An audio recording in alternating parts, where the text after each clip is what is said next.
presidente ucraniano recebe em Kiev inspetores da Agência Internacional de Energia Atómica. Peritos deverão visitar a central de Zaporizhia nos próximos dias.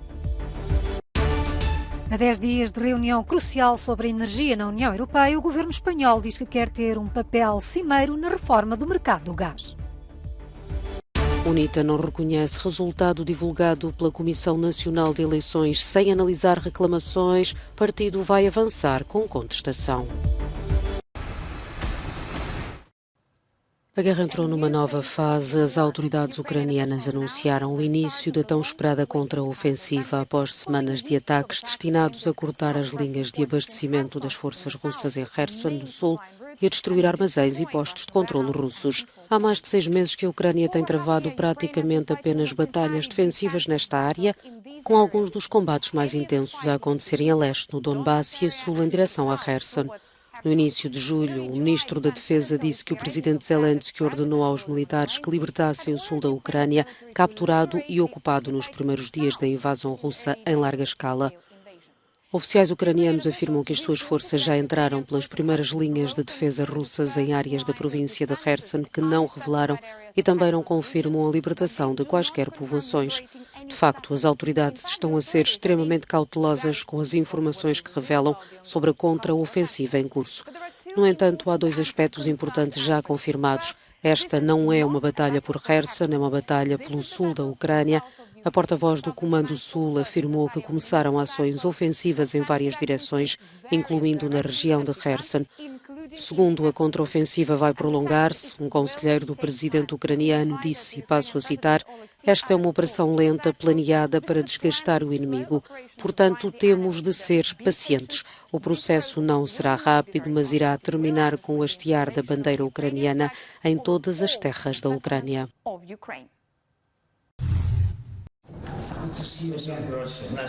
Os inspetores da Agência Internacional de Energia Atómica chegaram a Kiev e foram recebidos pelo presidente ucraniano Volodymyr Zelensky. Nos próximos dias deverão deslocar-se até à central de Zaporizhia. Confiamos nos peritos, mas gostávamos de não ter apenas avaliações, que são uma coisa tática, mas também decisões estratégicas, porque a central nuclear está em território ucraniano e é propriedade da Ucrânia.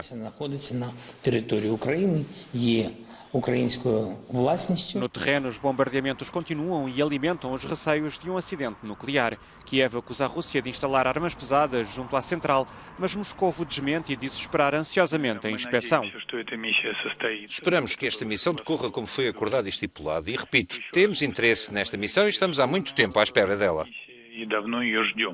Face aos receios de uma catástrofe nuclear, a União Europeia enviou para a Ucrânia 5,5 milhões de comprimidos de iodo.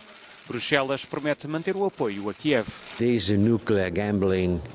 Este jogo com o nuclear na central de Zaporizhia é muito perigoso. A situação no terreno continua a ser muito má. Os inspetores da AIEA deverão avaliar nomeadamente os danos na central de Zaporizhia, mas também as condições dos trabalhadores ucranianos que se mantêm nas instalações desde a tomada de controlo por parte das forças russas.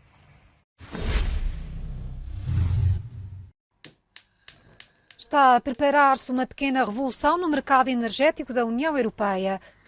Após meses de preços em alta, a Presidente da Comissão Europeia anunciou uma intervenção de emergência nas próximas semanas, seguida de uma reforma profunda do mercado nos meses seguintes. Há muito que Espanha fala do tema e é um dos Estados-membros que quer estar na pole position, depois de ter vencido a resistência que antes se fazia sentir.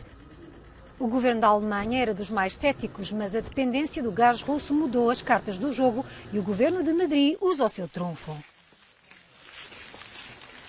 Espanha está disposta a utilizar toda a sua capacidade para ajudar os países que neste momento sofrem mais com a dependência da Rússia e a chantagem energética do presidente Putin. Recordo que Espanha concentra 30% da capacidade de regasificação da Europa. Depois de ter assegurado em conjunto com Portugal um limite excepcional para os preços na Península Ibérica, o governo de Sánchez tem planos para mais interligações com o resto da Europa. Estas e outras ideias estão na agenda da reunião extraordinária dos ministros da Energia, a 9 de setembro. Vozes do Parlamento Europeu também têm enviado propostas. O que precisamos é de estudar uma espécie de cartel dos preços. Ou seja, todos os países da União Europeia comprariam em conjunto, em bloco, gás no mercado mundial. Dessa forma, os preços baixariam, porque atualmente cada país compra individualmente e os preços aumentam devido a essa competição entre eles. Com o objetivo de ter pelo menos 80% das reservas de gás garantidas para o inverno, a União Europeia está agora a trabalhar em contrarrelógio neste final de verão. Uma proibição geral da emissão de vistos turísticos para cidadãos russos divide a União Europeia. O tema está na agenda dos chefes da diplomacia reunidos em Praga, na Chequia. O presidente ucraniano fez um apelo nesse sentido, mas vários países, incluindo França, Alemanha e Portugal, estão contra. Alegam que é preciso manter laços com os cidadãos russos, sobretudo os dissidentes do regime, os jovens e os artistas, entre outros.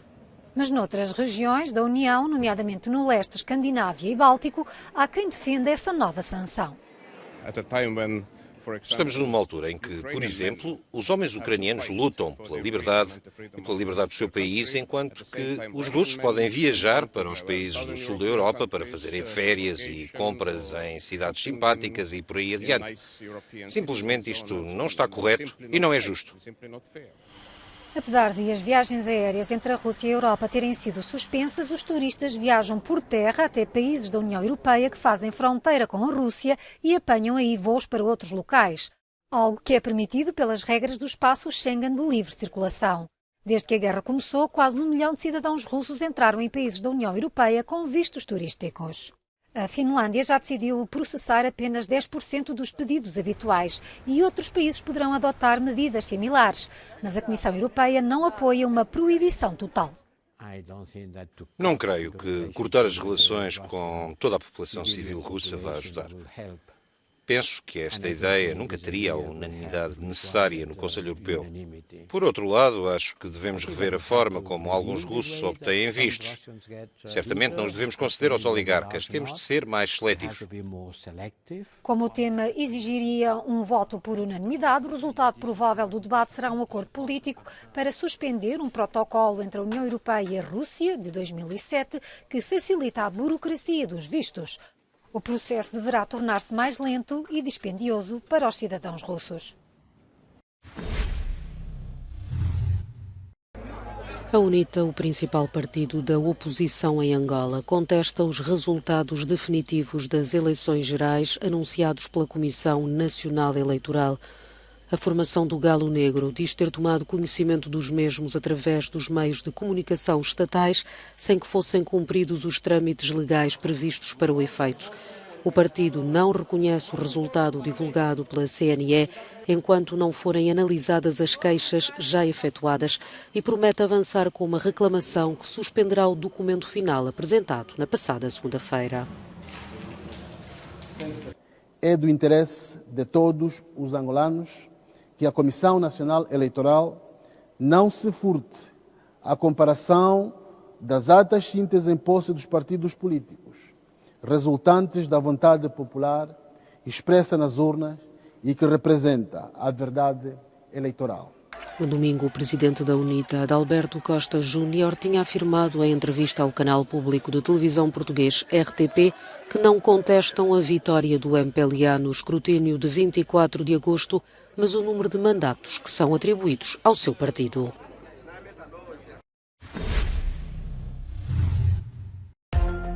As Nações Unidas alertam para a grave crise humanitária que se vive no Afeganistão. Os afegãos passam por dificuldades e incertezas extremas. Quase 19 milhões têm níveis elevados de insegurança alimentar. 6 milhões estão em risco de fome. Mais de metade da população precisa de assistência humanitária. A ONU estima que 3 milhões de crianças sofrem de subnutrição muito grave.